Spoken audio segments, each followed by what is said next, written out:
Just 9 hours ago, a U.S. Navy F-18F Super Hornet callsign Blackjack 11 rolled off the catapult of USS Abraham Lincoln and went supersonic before it crossed the Iranian coastline.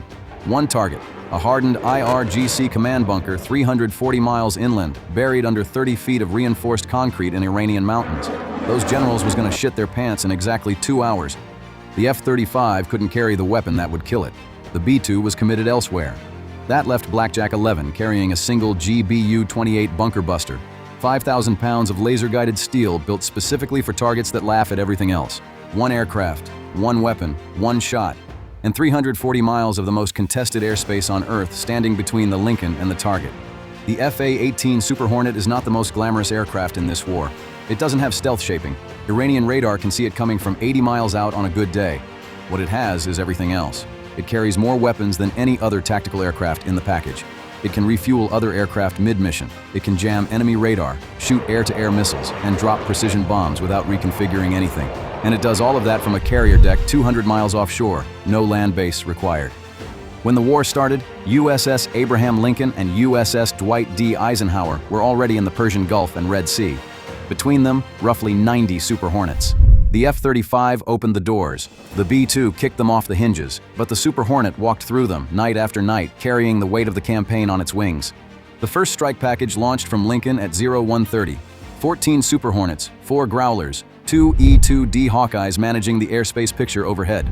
The targets were Iran's coastal radar network, the S-300 batteries guarding Bandar Abbas, the IRGC Naval Coordination Center at Jask, vectoring fast attack boats toward American shipping in the Strait. The Growlers went first, 4 EA-18Gs pushing ahead, ALQ-249 jammers building a corridor of electronic noise 60 miles wide. Behind them, 12 Super Hornets dropping AGM-88 HARMs and JSOW glide weapons from outside every surviving Iranian SAM's engagement envelope. Iran's coastal air defense network took 23 minutes to dismantle, not destroy, dismantle. The radar nodes went dark.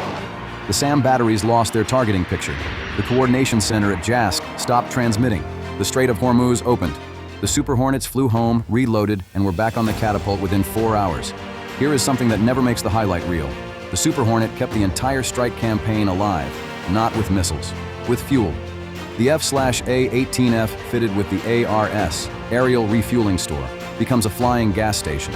Every F-35 pushing 400 miles inland, every B-2 running its corridor over Tehran, needed fuel on the way in and fuel on the way out. Air Force KC-135s worked the tanker tracks over Iraq and the Gulf of Oman, but inside contested airspace, a large slow tanker is a coffin. The Super Hornet was the only platform that could push forward and top off strike packages close to the target area. On night 3 alone, Super Hornets from Lincoln flew 31 tanker sorties. None of those missions made a press release. None got a targeting video. Every bomb that hit Tehran that night had Super Hornet fuel in it. By day 5, a problem nobody wanted to say out loud had emerged. The IRGC's primary command bunker north of Tehran was still operational. 3 previous strikes had carved through the surface buildings and killed the antenna farm. But the bunker itself, 30 feet of reinforced concrete built into the Alborz foothills, Iranian engineers spending a decade on the design, had absorbed every hit and kept functioning. The B-2 was the obvious answer. Both were already committed to the Fordo strike package the following night. That left one weapon, the GBU-28 hard target penetrator, a 5,000-pound bomb with a 14-foot steel casing and a delayed fuse that detonates after punching through multiple layers of concrete. One aircraft could carry it. The F-18F centerline station, one weapon, no backup. Blackjack 11 launched at 2:18 a.m. The Growler package had suppressed the radar corridor. F-35s had already cleared the MiG-29 combat air patrol from the sector, but manpads around the bunker were assessed as high. Dispersed IRGC units in the foothills, shoulder fired, no electronic signature, silent until the motor lights.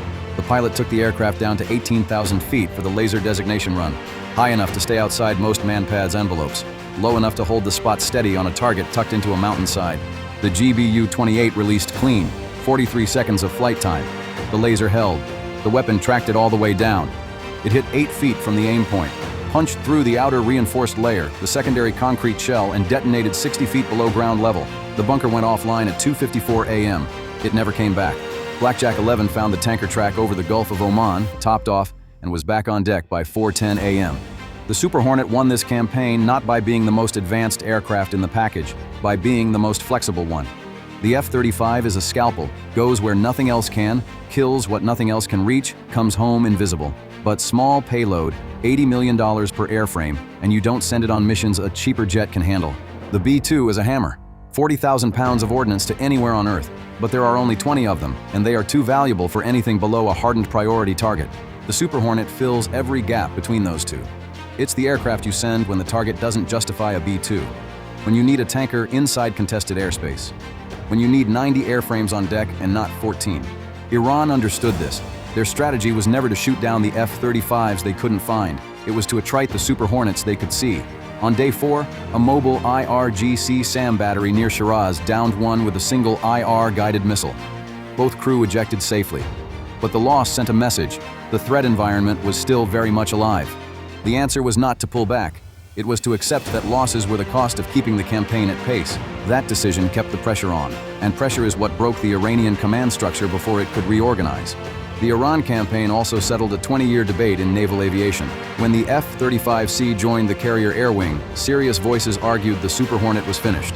Why fly a visible fourth-generation jet when you have a fifth-generation platform that does the same job invisibly? The campaign answered that. The F-35C cannot carry a GBU-28, cannot refuel other aircraft, cannot sustain the sortie rate a carrier needs across 40 days of strikes against a country the size of Iran. Stealth is a penetration tool, not a campaign tool. You use it to get through the door. Once the door is open, you need mass, persistence. An aircraft that flies 4 sorties a night, absorbs battle damage, and is still on the catapult at 2 a.m. The Super Hornet is 30 years old. Iranian radar can see it, and it still won this campaign 1 sortie at a time. The GBU-28 footage was cleared for release 6 hours after Blackjack 11 landed.